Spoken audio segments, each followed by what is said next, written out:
Good question. It really varies how much you're in the same community, but I would say you're probably going to start where you left off, maybe revisit some people. But sometimes that changes. Sometimes we have a reason to shift and have a team go to a new area. So it's not for sure, but usually we want you to try to, like, say you got to talk to a wife. Well, we hope you can get back and talk to the husband and the rest of the family. We'd much rather reach whole groups of people that are in relationship. You know, you reach a whole family there, you might already have a church, a house church, because the extended family is all a part of this network, and so we'd really rather you reach that than reach 10 separate people that are now kind of alone.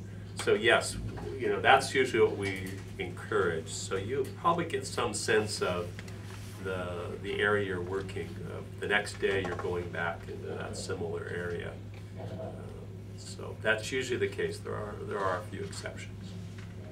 Are there situations where people react negatively and throw you out or chase you or throw things at you? Or just maybe challenge you theologically? Well, we had my Ethiopia trip, we had a spear show up. Usually 90% of the people that we take, so it's a pretty high percentage.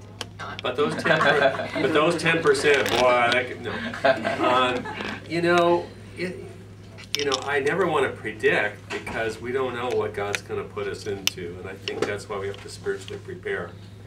But I think the vast majority of our situations, you don't encounter nearly as much opposition as you might feel that you encounter here. But at the same time, there are things we're going to cover about sensitivities, especially in a Muslim area, and your nationals are very in tune to be aware of what do you need to do. The other is that India has certain things, certain laws in certain areas of restrictions, and so we will want to talk about those.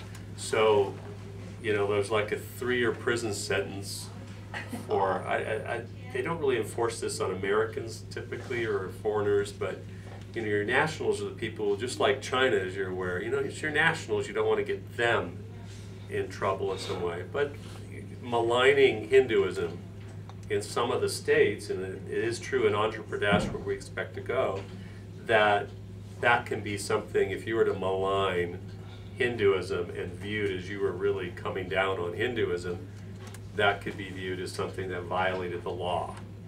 So we'll talk about some of those things so that you're not stirring up things unnecessarily. But I would say that in my trips to India, we haven't, any of our teams experienced anything that we would call outright hostility. There have been a few times in Ethiopia, and I mean, you've experienced some other areas. No, I can't say in India I've experienced really any hostility. And also when you talk about people challenging you, maybe theologically, you know, if you're talking with an imam or a priest, they may, you know, argue with you a little bit. A lot of times they're very open and talk to us just like everyone else. A lot of the people that we are going to be talking with are Hindu or Muslim because that's what they were born into. And they haven't necessarily read the Hindu holy books or the Quran. But they were, you know, born and raised in this religion, and that's all they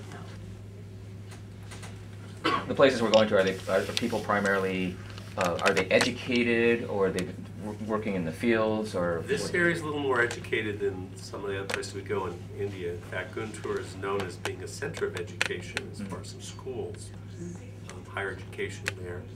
So I think there'll be a little higher level of literacy in this area. And I'll find out more from Danny and from Mark Hussein specifically about it.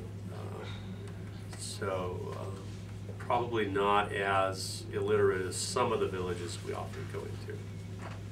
So then with that, following up on that, do we have like Bibles that we pass out to them if they request it? Yeah, good question. We usually have the nationals take Bibles to them later as part of their follow-up. And the reason for that is because it's an entree for them to come back.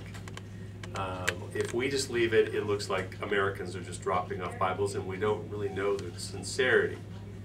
But if they're open for someone to return and the national is coming back for discipleship, they have the ability to discern what's really happening in their heart. I mean, the reality is, as you all know, on that first occasion, we don't really know what God's doing in that heart. It takes time to see whether the seed is taking root, whether it's starting to, grow.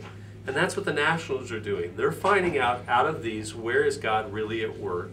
And that's where they're trying to distribute the Bible. So that's usually how it's done. There are occasions when they'll say, no, it's probably good for you to leave one and have your national that's with you just discern. And so we'll find out, but typically it's brought later. But it is an important part of the whole follow-up.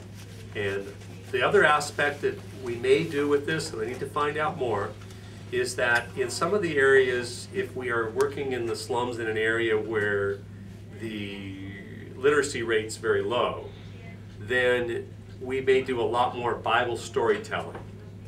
And if that's the case, then we may actually, depending upon where we're working, divide the team and have you learn one Bible story that will be yours to tell. And so that oral tradition, we need to honor that, because giving a Bible may not be the best way in some of the areas we work. So we'll be finding out that for kind of the last part of our training is how do we hone in on that.